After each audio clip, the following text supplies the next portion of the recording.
Then what should I call it? I don't know, but you can't call it that. That's what it's called.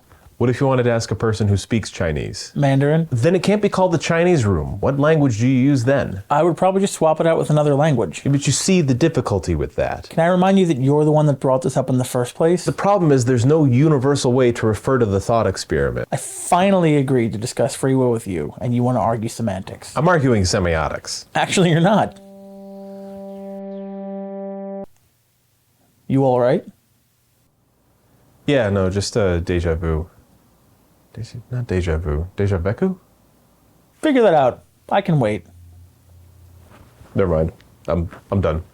Right. Guy in a room, has a book, Chinese symbols. All I'm saying is that it could be made universal if they used some sort of nonsense alphabet language. No one speaks nonsense alphabet language. A dead language might work. Skip to the end. People outside of the box think the guy on the inside of the box speaks fluent Chinese. Mandarin. You're the box. Inside of you is a series of stock answers that you shuffle through anytime someone mentions anything in your general direction. I find that hard to believe. Thank you for making my point. How? What you just said. I find it hard to believe. How many times do you think in all of human existence that phrase has been uttered? Oh, come on. There's only so many ways we can rearrange the words, letters, and sounds we have to communicate with each other. It's like the ingredients for cereal. There's only so many combinations. Is there a bottom line? Hang on.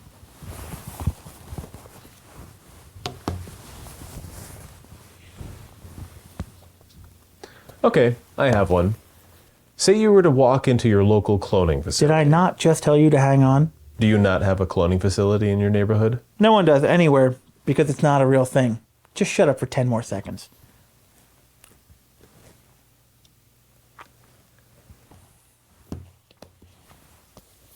Done? You're an ass. So you walk into your local cloning facility, and through the marvels of science fiction, they're going to create an exact duplicate of you. First, hold on to this, but don't read it until you're done. All right.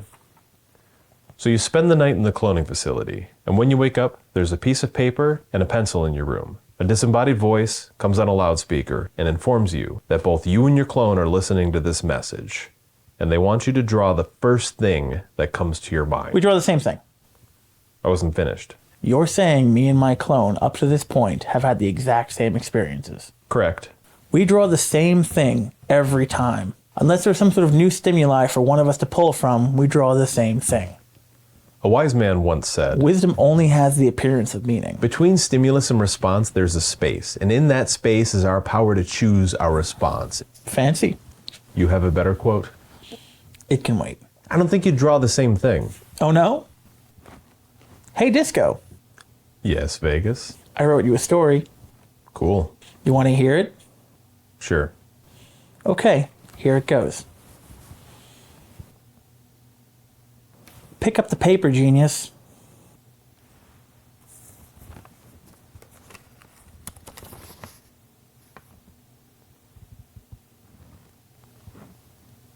Can you tell what I'm going to do before I do it? Sometimes. Or what if I do something different? Then I don't know that. Then how did you do this? I made a series of educated guesses using what I know about you.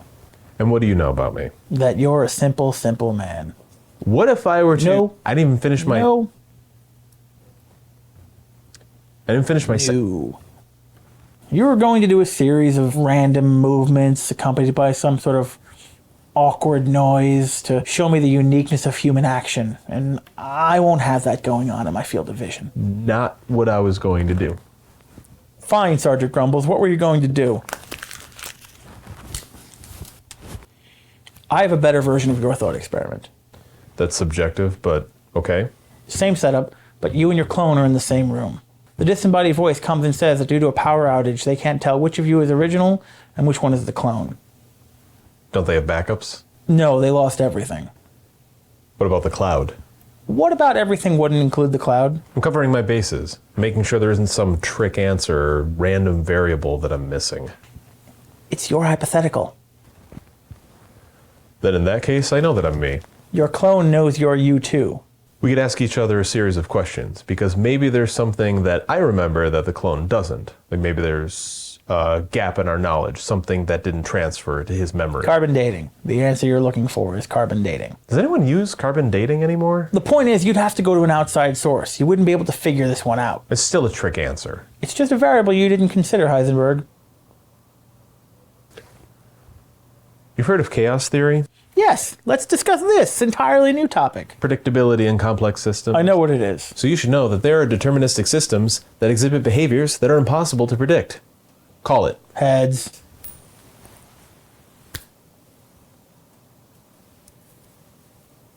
Again. Heads.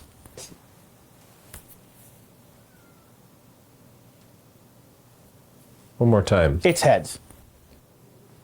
Just because something isn't predictable to you doesn't mean it's unpredictable. Aren't you wearing a tie? You're like the coyote from Looney Tunes. Oh? You refuse to fall until you understand your dilemma. Life is a state of mind. And you can't ask the dead if there's anything on the other side. Say that you could, and they tell you that this is the best possible world of the two. I'm afraid that's true. Where do you think you are right now? We're in a coffee shop. What if I told you were wrong? You tell me that a lot. You're wrong a lot. Perception is reality. Reality is reality. Perception is experience. If only you could see how I see. Okay, so I have this new thought experiment that I've been thinking about. And here we go. Would you hang on? Like, I haven't even started yet. Like I have this whole thing, like this whole multi-tiered thing with a structure. This should be great. Anyway, there are these two generals, and they are positioned on opposite sides of a fort. What they need to do is Schultz and Dooley. I guess we'll call this one General Schultz and this one General Dooley. Sure. And they need to coordinate an attack.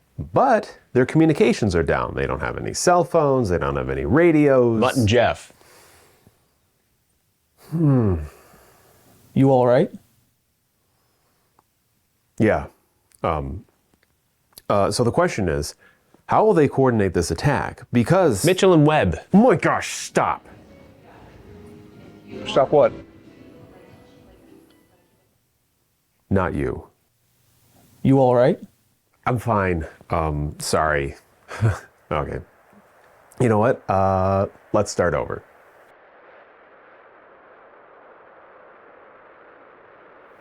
What do you believe there is? Free will is an epiphenomenon of imagination. Like a facsimile of thought? Yes, well, and no. Free will never existed. The fact that one can imagine something different happening is what gives us the illusion of free will. We have to believe in free will. We have no choice.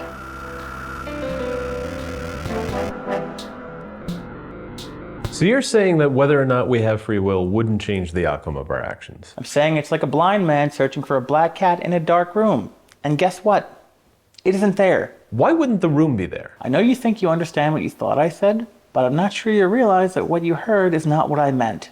Are you saying you didn't mean what you said? I mean, what I said is no match for what you thought I meant.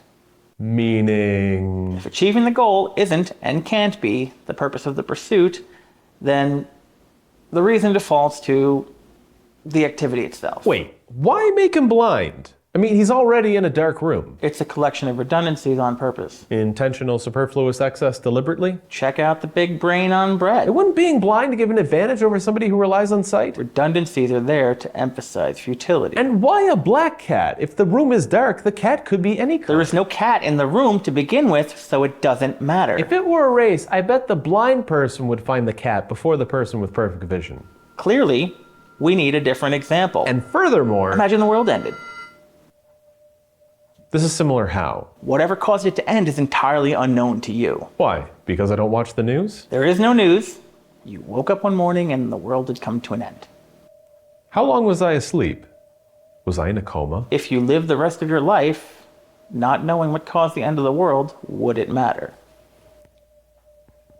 I first need to know how the world ended. Did you not hear the question? No, not in the hypothetical. I mean now. I mean, before answering if what caused the world to end would matter, I would first need to know what caused the world to end. So you're not even going to try and answer that? What if it were a zombie apocalypse? That seems like vital information for survival, which would make it matter. It's not a zombie apocalypse, the world just ended. Or a virus. Or a virus. Or asteroid, solar flare, Ice 9. Regardless of what it was, knowing the answer would have no bearing on the rest of your life. So there's no cure for the virus. You're immune, all right? Okay, I'm starting to see how these are similar, but I would still want to know. Tilting at windmills.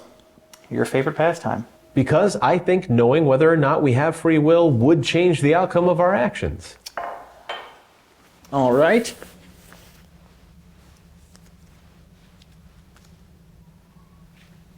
Pick one. What are they? Answers. To whether or not we have free will? Do you know? However, be aware that whichever one you pick, the other will be destroyed, and you will never know what it said. So you're saying I have two and only two options here? What are you doing?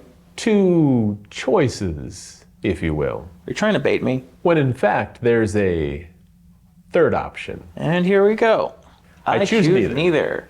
Wait, what? Glad I didn't waste my time writing anything on these. So they were blank? I guess you'll never really know. That isn't fair. Correct. All right, I get your point. I don't think that you do. I do, and that's where we disagree. That's where we disagree? You know, people only disagree for one of four reasons. This should be great. People have different information, people have different skills for comparing, people have different superstitions, and people have selfish interests. I suppose cognitive dissonance is easier to spot when it's happening to someone else. You don't agree? Let's go down your list and find out. We have different information. Or we have different amounts of information. Is that different? I can't compare examples to information I don't have. Which means you would have to rely on your superstitions to fill in the blanks. Or I can accept that I don't know everything and be open to new information. Right, because that idea doesn't go entirely against self-interest. And who doesn't have those? See, your structure assumes that all humans are in search of an empirical truth. Yeah, why wouldn't you be? Well, if at any point that information didn't line up, it would be cause for an investigation, not a disagreement. So you're saying that people are just inherently terrible at communicating? Know why? Enlighten me. Imagine I were a genie. You kind of look like a genie. You look like the captain of the SS Don't Get It.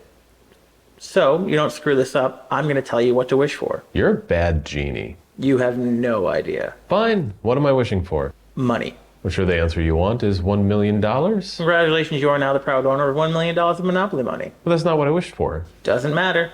Wait, is this $1 million worth of Monopoly money or $1 million in Monopoly money? Now you're catching on. I don't follow. You provided no context, therefore I could give you anything that closely resembled your wish. So I should have wished for $1 million American. Now you have $1 million American encased in cement. Wait, I didn't ask for it to be encased in cement. You didn't ask for them not to be.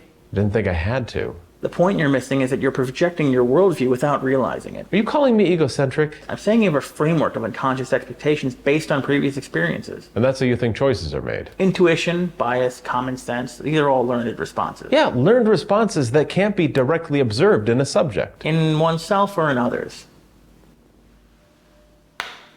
Drink that. What? Why? No. What is it? It's a toxin that will make you painfully ill for a day. Then definitely not. However, if you drink it, I'll give you $1 million. Nah, I already have enough Monopoly money. Welcome to the conversation. I don't see anything. What's really in there? Are you serious? It's empty. This is hypothetical. Right. I knew that. So do you agree to drink it?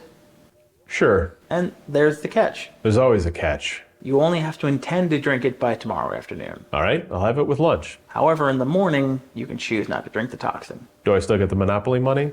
You do. So I win. Wait, this feels like a trick.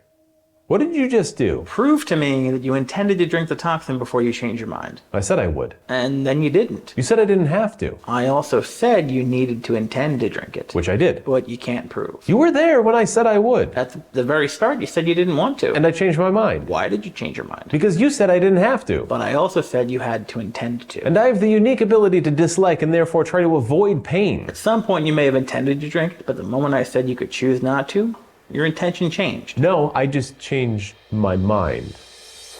That does nothing to prove to me or anyone else that you intended to drink it. Yeah, but it proves it to me. I felt it. You can feel intentions. But you can't share them, therefore the only real value are the results. Is this just reverse psychology? Reverse psychology doesn't work. Yeah, it does. Are you trying to trick me into drinking this toxin? Again, the vial is empty and there is no toxin. Like there's no cat. And this is why I must imagine Sisyphus was happy. Oh, yeah. You are my unending torment. What does it prove? It's about perception. All you can perceive is all you can understand. You mean solipsism? Alright, stop. I'm going to show you something. Alright. You can't disprove that I'm not behind you right now, because your perceptions only allow limited access to the world around you. Yeah, I know you're not behind me, because I can perceive your being in front of me. You sure? Pretty sure. Good. Turn around. Wait. Now hold on, how are you... Somehow closer. We should move.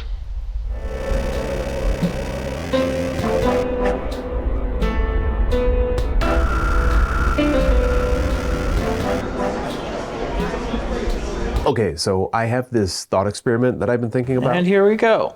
Hang on, like I haven't even started yet. Like I have this whole thing, like this whole layered thing. This should be great. Anyway, there are these two generals, and they are positioned on opposite sides of a fort. What they need to do is coordinate an attack.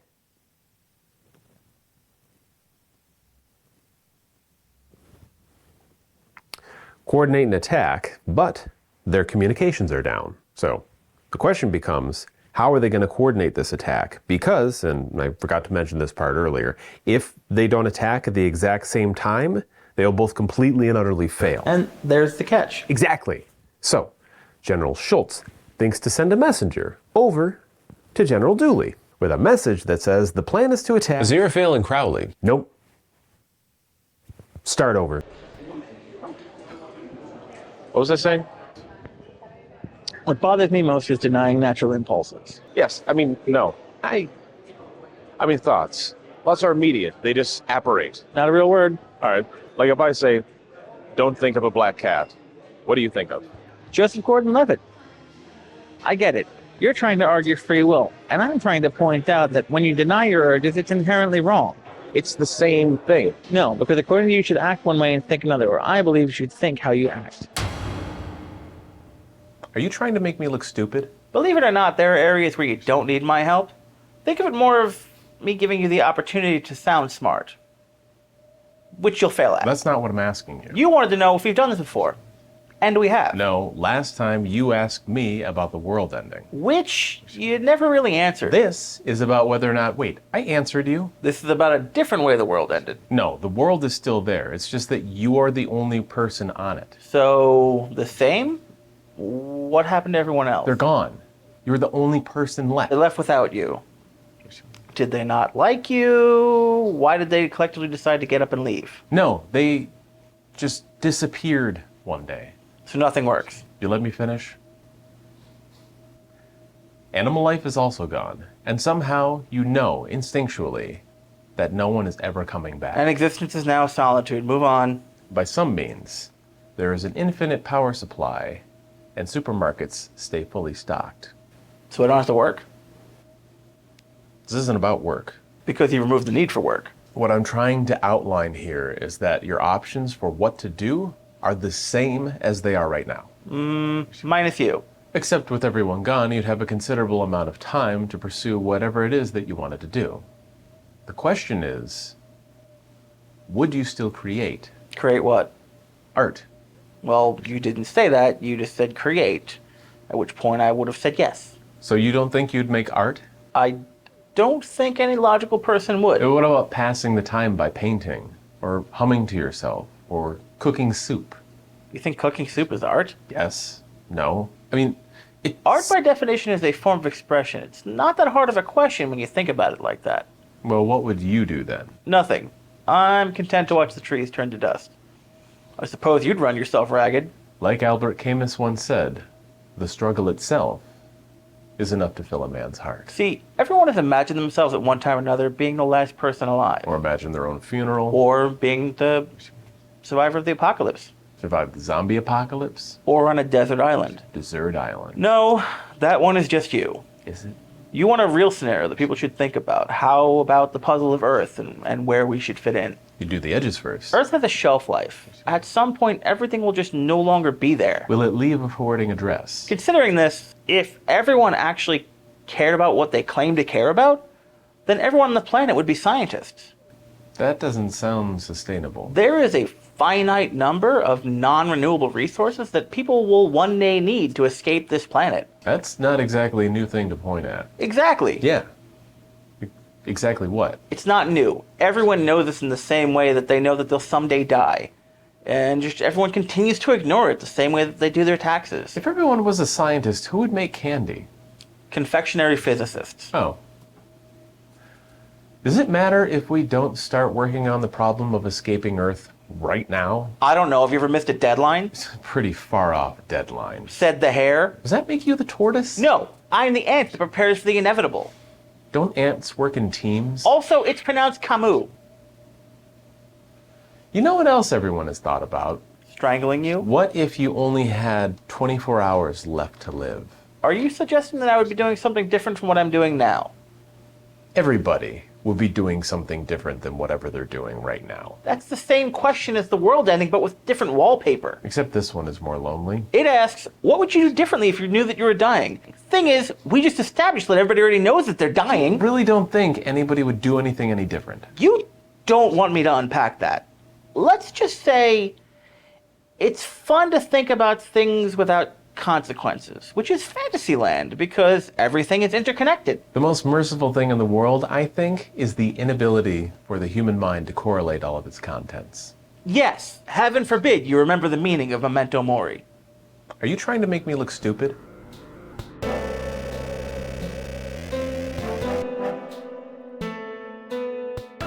Everyone will believe what they want to believe, but I don't want to believe that. And there's the catch. Exactly. So General Schultz thinks to send a messenger. Ren and Stimpy.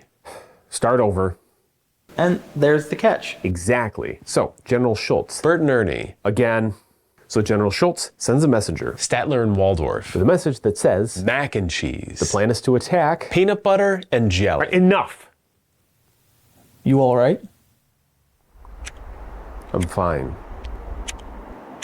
Start over.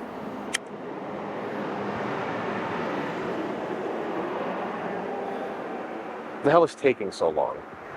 You bitch a lot. It's coffee. It's good coffee. Good things take time. They've had time. Are you in a hurry? No. Then stop bitching. I'm patient. Are you telling me that? Or are you telling yourself that? I'm telling you that. Really? Really? Really? I just want coffee. Sounds like you're trying to convince yourself. I'm not trying to convince anyone. I'm just saying it. You're impatient and you bitch a lot. I have to agree with him.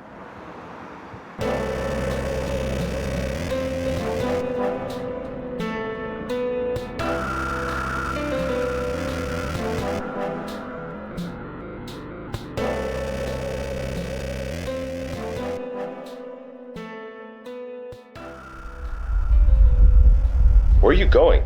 I'm going home. I'm done with you. Yeah, but what about me? Where do I go? I don't know. You don't belong here. I don't know why you're here. Start again. There's two parts. What's your question? You get selected to go on a mission to an alien planet. I'd rather not. Your fate is sealed. You have no choice. I always have a choice. Fine. Go to the alien planet or die. Do I get to meet aliens? You have to go to the planet first. How do I do that? Two options. You can take the teleporter, which has a 100% chance of success, Sounds reliable. except that it destroys the original and makes a copy. I don't like that. What kind of copy? A living copy of your now dead body. Why does it have to destroy the original? Do you want there to be two of you? Let me rephrase. I don't want two of you. Also, you have to be disassembled to be properly scanned. So I'm dead. Yes, but your copy isn't. Or you take the spaceship, which only has a 50% chance of success, but takes about 5 years. Wait, how long does the teleportation take? 5 seconds. It's way more convenient. So, teleportation? It destroys the original me. So, ship. It's kind of a risky move. Well, you have to pick one.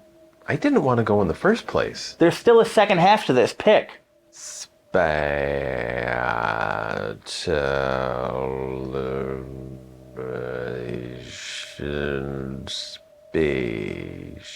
No teleportation. Good job, you made it. So, I made the right choice. The ship would have made it as well. Oh. Then why? Hold on. After you make it to the planet, there's a flesh-eating virus that attacks you. Why did I come here? Luckily, scientists are there to replace all of your organic parts with robotic parts. Oh, like RoboCop. Sure. I don't want to be like RoboCop. Then why would you... Oh, never mind. The point of this section is that when the virus attacks your brain, it changes you. Into what? You know your favorite song? Well, the virus makes it so that you have one, but you can't remember what it is, or it's a different one, or you like different foods, hopefully a boost in your IQ. So it makes me not me. Which leads us to your other two options. Leave? Get a computer brain which keeps your personality intact, or also leave. risk the changes of the virus and do nothing. I'm sensing a theme. I'm sure you are. I'm going to risk it. You're a walking contradiction. I'm not. Am I? Maybe I am.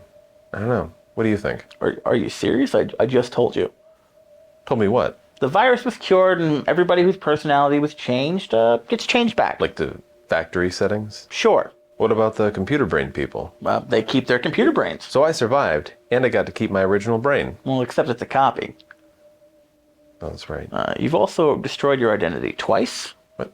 When? Once when the virus changed you, and then the second time when you reset back to factory settings. Isn't that the same choice I made with teleportation? Until you consider that your logic went from not preserving yourself to preserving your organic matter despite changing internally. Isn't learning changing internally? So without accepting that fact, one could never hope to improve. That is possibly the first good point you've ever made. I have one. I spoke too soon. Go ahead. Say scientists definitively discovered an inner essence, a soul, if you will. Oh, boo. I thought you might actually have something. Would you please How does this even connect? let me get there? So the virus is mutated and it's killing you. And once again, you have two options. One, freeze your body. You know that you can't actually freeze a body to preserve it, right? For the sake of expediency, I'm going to say yes. So your body's preserved in some sort of sci-fi way, but the method that they use is known to kill your essence. And the other option, of course, is to die and let your essence continue on. But keep in mind, your essence doesn't carry with it the memories of your current life. I'll go with preservation. Really? Your scenario is lose-lose. You either get some intangible part of you moving on to some idiot life form that will undoubtedly destroy what you're trying to preserve, or you get a little more time to take in the seemingly endless torment of existence that is you. Well, when you put it like that. Speaking of you, I realize that you're wrong. Not again. The point that you made earlier about changing and growing. If that were true, that would mean that you changed for the better. Which I did. But in that same hypothetically, you changed back to you. So that would mean that despite all of your change, you ended up back at the beginning. Like a zero-sum game. The only game we seem to play. Well, we can't play it forever. So you'd want to live forever? I never said that. So you don't. I never said that either. Then you don't know. Yeah, but I feel like I know. Wait, do you care about having a legacy? Yeah, you don't?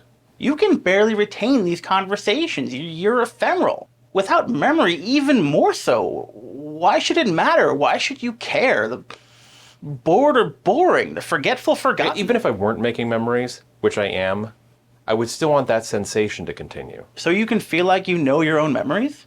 Which I do. All right, what started this conversation? It was when you asked. Don't worry. Even if you did remember, you probably wouldn't remember accurately.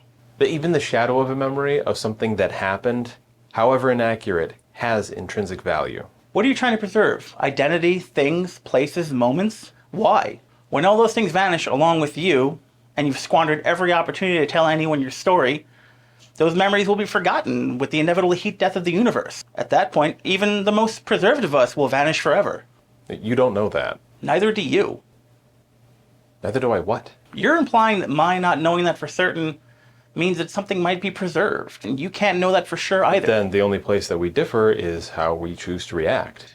You're trying to tell me you're an optimist. I have my moments. Ignorance is bliss. I said moments, and being smart doesn't automatically make you a pessimist. Oh? Imagine dealing with a cat that keeps walking across a wet floor that you just painted. If the cat were intelligent enough to know that the floor is wet, he wouldn't keep walking over it. Why am I painting the floor? People paint floors. No, I know. Focus. Sorry. Continue. That's what it's like to know. It's nothing but cats just leaving their painted paw prints all over the place. But isn't that a zero-sum game? History tells me you're using that phrase incorrectly. Wouldn't education, continual learning bring you to a place of understanding? Like, omniscience would let you know how everything happened, so you would have insight instead of anger. Omniscience without omnipotence would only frustrate a being with conscience. If everything is future dust, what's the point of letting yourself be bothered by anything? Well, then nothing would get done. Does anything get done? Does anything get done? Let me rephrase.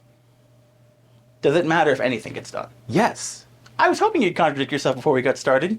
You ready? How? Fine, go ahead. Let's say you gave me a list of everything you wanted to do in your life. Go on a road trip, drink coffee, win fake arguments, finish list. Then I guarantee that I will make sure you get to do everything on your list at least once. Okay, that sounds pretty... Okay, go on. However, I get to make your schedule.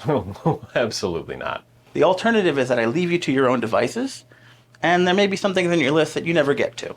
I might get to them. No, you won't. Either through lack of means, motivation, poor time management skill, I could say with absolute certainty, you will not get to them all. Unless I live forever. Which you won't. So I contradicted myself by not living forever? No, you flattened spoon. The contradiction lies in how important these memories are to you. Yet when offered to live your ideal life in which you get to have every memory you ever wanted, you turn the deal down. Because knowing you, I would spend like 5 weeks straight petting dogs. Actually, that sounds pretty good. What you're saying by turning that deal down is that your goals are second to your need to control. Therefore, your memories are also second. And if your memories are what make you, you, then everything about you takes a back seat to your need to call the shots on whether or not you tie your stupid tie correctly, which you don't. You mean by No. using my Holy hell. free will? Camus once said that the literal meaning of life is whatever you're doing that prevents you from killing yourself. I think we're stuck in a loop. All right, what started this conversation? I tell you about a thought experiment I would like to discuss. And here we go. You say that, and I step in to remind you of what you're avoiding. Go again.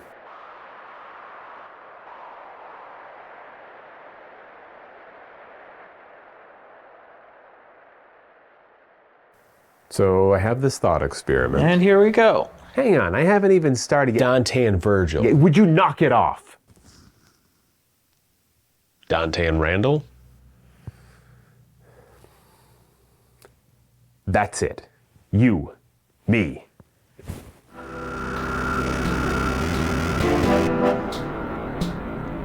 What is your problem?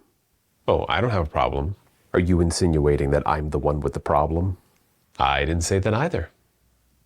Do you think it's possible for you to shut up long enough for me to get through this? You know, as far as intrusive thoughts go, I think I'm on the tame end of the spectrum.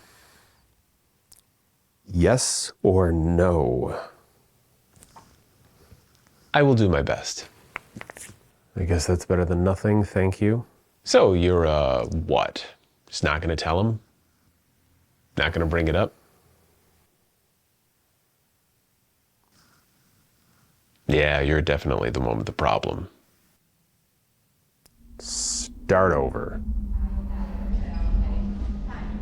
Halfway through my life, I found myself within a dark forest of the metaphorical persuasion.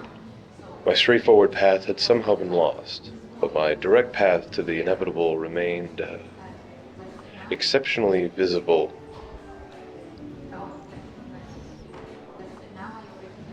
I'm sorry, can I help you? Not unless you fancy yourself a virtuous pagan.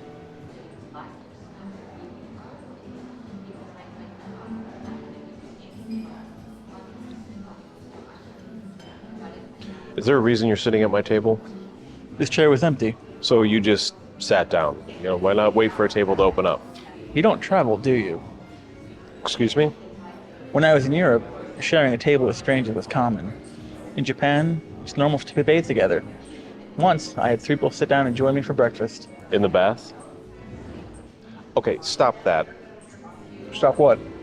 Eating the cake. Look, there. Another table just opened up. Why don't you just go and sit there? Because this is how the conversation starts. Hold on, do I know you? You might. What's your name? Disco. Like the fever? Like the music. Did your parents hate you? And your name is? Vegas. So you're that... Yep. That's really you. How the hell did you end up here? I travel. What about you? What do you mean? I recognize you too. Right, is that why you sat here? Don't flatter yourself.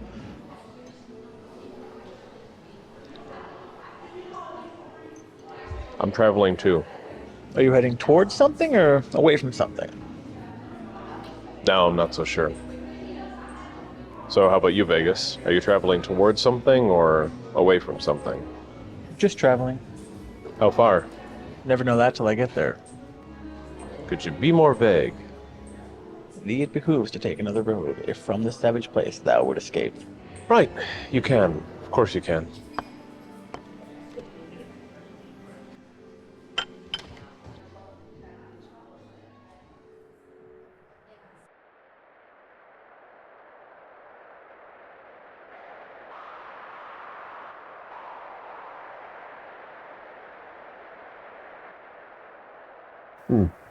Okay, so there's this thought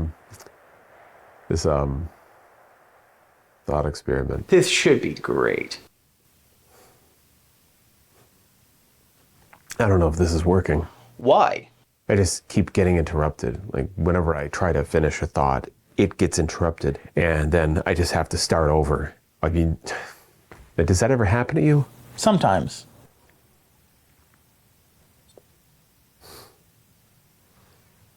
I don't suppose you would want to discuss free will. Holy hell. God damn it. Holy. Yeah. Figured I'd give it a shot. All right.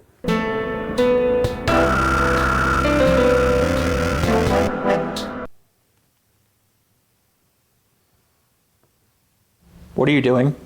I don't know if I can get through this. Oh no? Like, I just want it to work.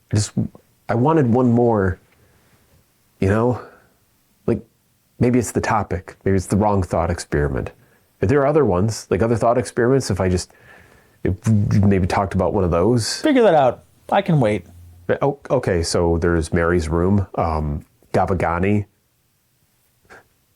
Galileo's balls. You're such a fucking idiot. I thought you'd like that. I want this to work. Like, I want it to be right. Like, there's the Library of Babel, there's Bourdain's ass, there's the spider in the urinal, there's the Survivor lottery. Focus.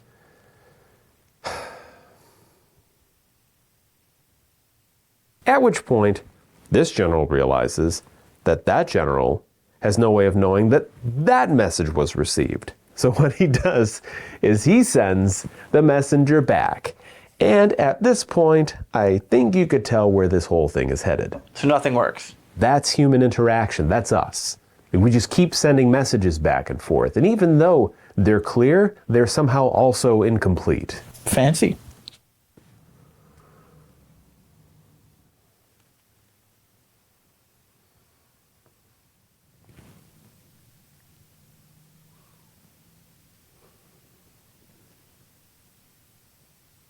You know what? I have another hypothetical that actually fits this situation a lot better. Do you mind if I start over just one more time? Go ahead. Thanks. Well, I guess that's that. So now what? Now, you can figure out where you belong. Or stay here. I'm going to take a nap. Hey, wait. What do I look like, a waiter?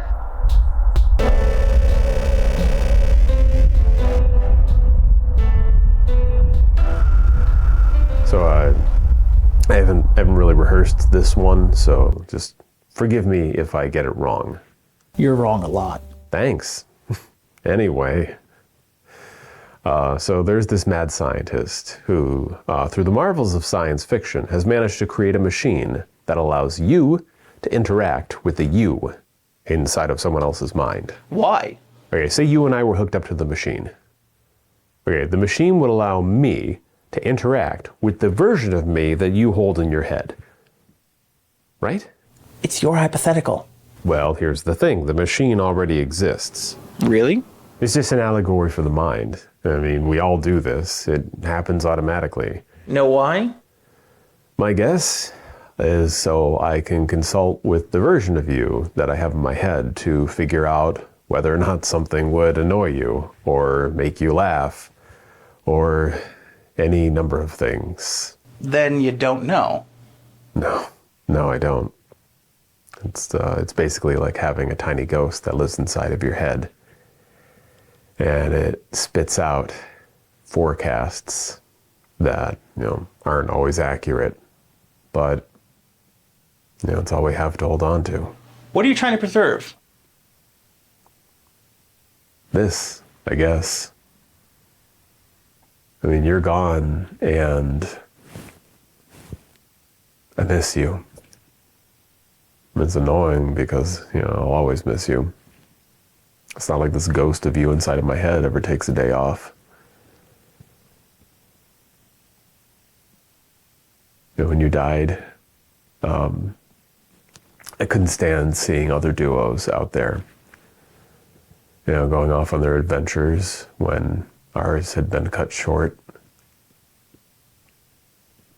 You try to actively avoid them, but they're everywhere.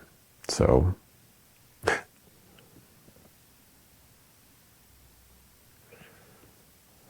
yeah, I know I'm not alone. Like anyone who's lost someone, I will think about you every day.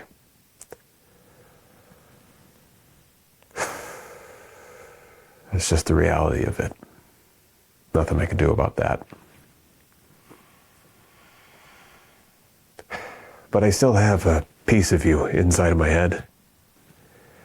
And with that piece, I can imagine all the things that you might have said or done, all the different ways you might have reacted to any number of things.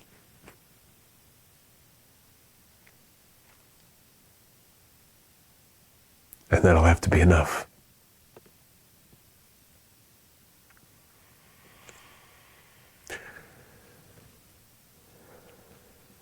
I just wanted one more conversation, like how we used to talk.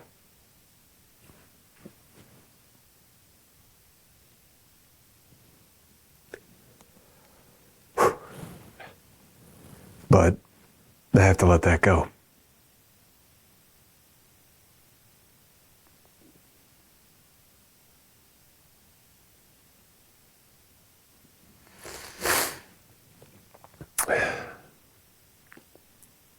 All right. Last time, I swear.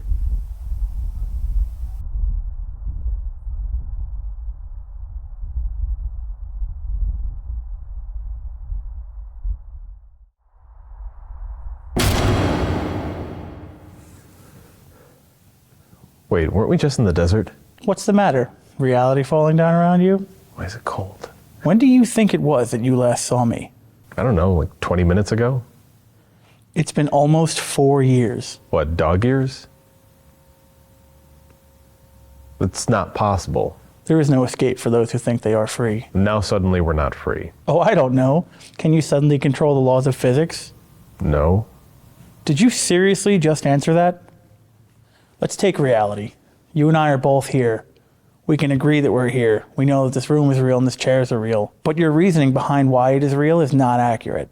Imagine you have two people, and one says to the other, the world is round. The other says, I'm in agreement.